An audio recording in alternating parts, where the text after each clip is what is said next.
1992 সালের কথা মনে আছে, বাবরি মসজিদকে কেন্দ্র করে যখন ঘটনা ঘটছিল, তখন শেখ হাসিনার একজন ব্যক্তিগত সহকারী নাম হলো মতিউর রহমান রেন্টু, ওনার একটা বই আছে আমার ফাঁসি চাই। এই বইয়ের 64-65 পাতার মধ্যে, এখনকার জানি না, সেই সময়কার আপনি নেটে সার্চ দিলেও পাবেন, বই ইদানিংকালে পাওয়া যায়। তার মধ্যে বলছেন যে ওই ঘটনা, ভারতের ঘটনা ঘটার সঙ্গে সঙ্গেই শেখ হাসিনা মতিউর রহমান রেন্টুকে ডেকেছে। তারা ডেকে নিয়ে সে বঙ্গবন্ধু লাইব্রেরিতে নিয়ে বলছে যে সারা দেশে হিন্দু মুসলিম রায়ট লাগিয়ে দাও। তো উনি বলছেন যে হিন্দুরা আমাদের ভোটার, আমরা আরও পাড়ায় মহল্লায় বলে রেখেছি যাতে হিন্দুদের পর কোনো হামলা নয়, আর আপনি বলছেন রায়ট লাগিয়ে দিতে। তো এরকম বার্গেনিং কিছু হওয়ার পর উনি বলছেন, আরে বোকা, সার্ক সম্মেলন পণ্ড করতে হবে না।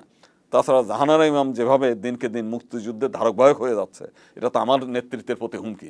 অতএব জাহানারা ইমামকে খতম করতে হবে, সার্ক সম্মেলন পণ্ড করতে হবে। তুমি হিন্দুরা সব জাহানারা ইমামের পিছনে চলে গেছে, অতএব হিন্দুদের বাড়ি হামলা করো। তো এর মধ্যে আরও অনেক কথাই হয়েছে। তা উনি বললেন যে আমি শেষ পর্যন্ত 5 লাখ টাকা নিয়ে ঢাকা বিশ্ববিদ্যালয়ের প্রথম শিববরী মন্দিরে গেলাম, ওখানে জনগণের উস্কানি দিয়ে, টোকাইদের উস্কানি দিয়ে আগুন ধরালাম। এরপরে গেলাম ঢাকেশ্বরী মন্দিরে, সেখানেও ওই যারা ওখানকার দুষ্ট চক্র আছে তাদেরকে ডেকে নিয়ে করকরে টাকার নোট দিয়ে তাদেরকে উস্কানি দিলাম। তারা দিয়ে ঢাকেশ্বরী মন্দিরে লুটপাট শুরু করলে, আগুন ধরিয়ে দিল। এরপর মানে রামকৃষ্ণ মিশন, তারপর হচ্ছে গৌরীয় মঠ সহ সারা ঢাকা শহর প্রত্যেকটি মন্দিরে তারা আগুন ধরায় দিল আর কি। এবং ঢাকার বাইরে যেগুলো, তো সেখানেও বলছে মুক্তিযোদ্ধা ট্রাস্টের মহাসচিব শেখ হাফিজুর রহমানের বাসার থেকে, টেলিফোন থেকে করা।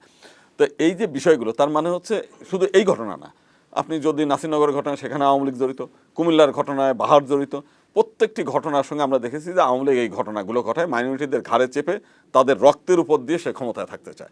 অতএব এই যে মানে তার যে পরাজয়, এই পরাজয়ও ঠিক একই কাজ সে করার জন্য উদ্যোগ নিয়েছিল। এবং এখন আমরা মনে করি, এখনও বিভিন্ন জায়গায় যে ঘটনাগুলো ঘটে বিভিন্ন মন্দিরে টন্দিরে, এর পিছনে এই পরাজিত শক্তির একটা ইঙ্গিত আছে। মানে কি ইঙ্গিত শুধু না, তাদের উত্তেজনা আছে, বিভিন্ন জায়গায় আমরা কিছু খবরও পাই। তো সেই কারণে আজকে যদি জামাতে ইসলামের লোকজন, বিএনপির লোকজন কিংবা ইসলামী আন্দোলনের লোকজন না থাকতো, তাহলে সারা বাংলাদেশের বেশিরভাগ মন্দিরে আগুন ধরতো, এটা আমরা